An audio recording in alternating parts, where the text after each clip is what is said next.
بسم الله الرحمن الرحيم waxaan soo dhaweynaya koorsada computer application barashada MS Word 2010 maanta casharkan waxaan ku baran doonaa insha Allah sidee loo sameeyaa cut copy iyo paste sidee loo isticmaalaa anagoo isticmaalana Word 2010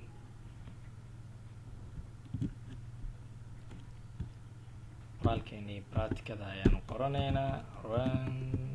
qoraalkan waa iska qoran kartaan si aad ugu practicaysaan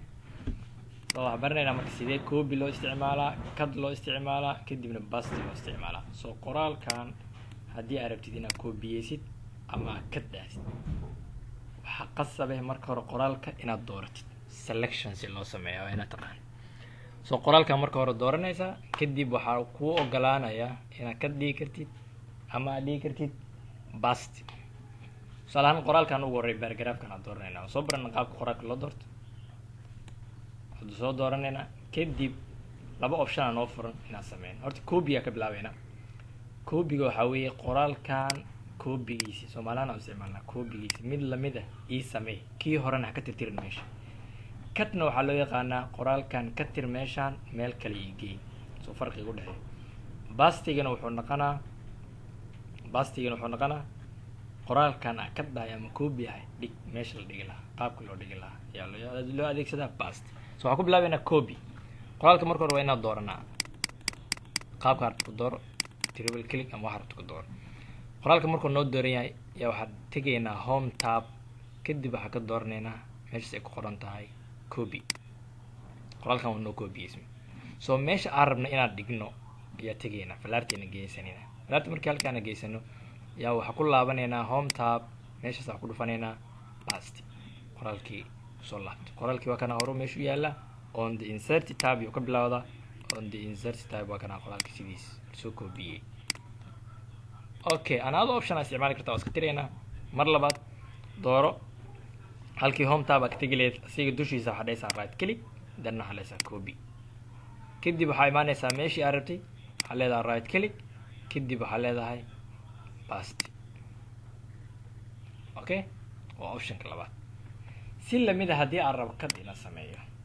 oo qoraalkan meeshii hore ka jaro kadib meel kale aan rabo inaan geeyo waa qasab marka loo soo dooranaysaa home tab aad leedahay isticmaalaysaa cut qoraalka meesha uu ka jarmaya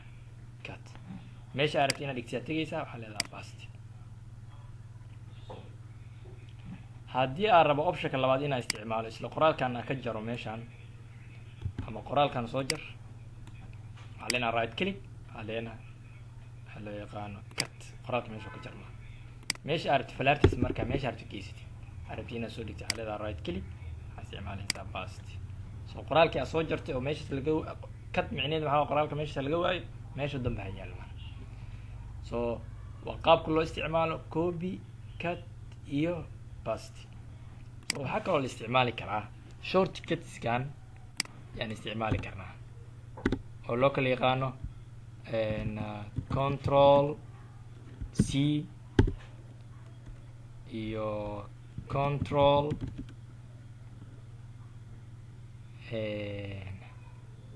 X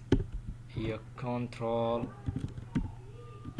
V intaas la isticmaalo control C it means waa copy control X micnaheedu waa cut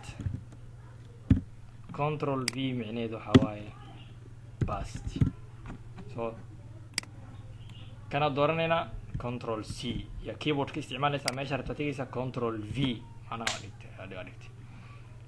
kana dooranaysaa control X it means cut meesha rabta markaa tagtid control V waa paste shortcuts ka isticmaalaysid halkaas ayaynu ogtahay koorsadeena sidee copy cut iyo paste loo sameeyaa anagoo isticmaalayna MS Word 2010 والسلام عليكم ورحمة الله وبركاته.